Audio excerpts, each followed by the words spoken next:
Italy considering Rome ban for Russian tennis stars? According to reports, Italian officials are considering imposing a ban on Russian players, which would prevent them from competing in the forthcoming Italian Open in Rome. The All England club announced this week that Russian athletes will not be able to compete at Wimbledon this summer, despite widespread criticism from world number 1 Novak Djokovic, Billie Jean King, and the women's and men's WTA and ATP tours. This is a tough response to the military operation in Ukraine that has been heavily encouraged by UK Sports Minister Nigel Huddleston.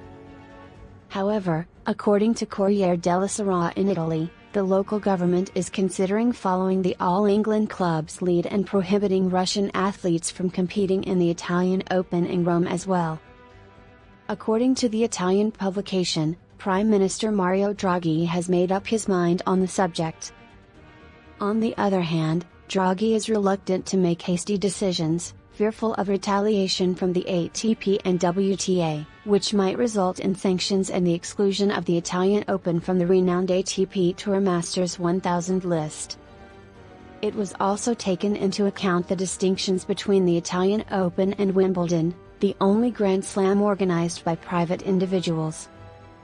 While reigning US Open champion Daniil Medvedev is doubtful for the Italian Open on May 2 due to his recuperation from a small hernia procedure, any move to ban Russian players will have an impact on other players, such as world number 8 Andrei Rublev. The Wimbledon decision was dubbed total prejudice by Rublev, while Djokovic, who lost to Medvedev in the final at Flushing Meadows last season, spearheaded the charge against the move, which he called insane. "I will always condemn war.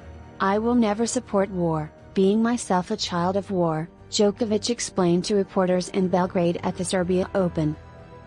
"I know how much emotional trauma it leaves. In Serbia, we all know what happened in 1999. In the Balkans we have had many wars in recent history. However, I cannot endorse Wimbledon's judgment. I believe it is irrational. When politics gets in the way of sports, it's not a good thing," Djokovic came to a conclusion. The statement from the All England club came ahead of plan, with a release date of mid-May originally predicted. Thanks for watching. Please consider subscribing to the channel.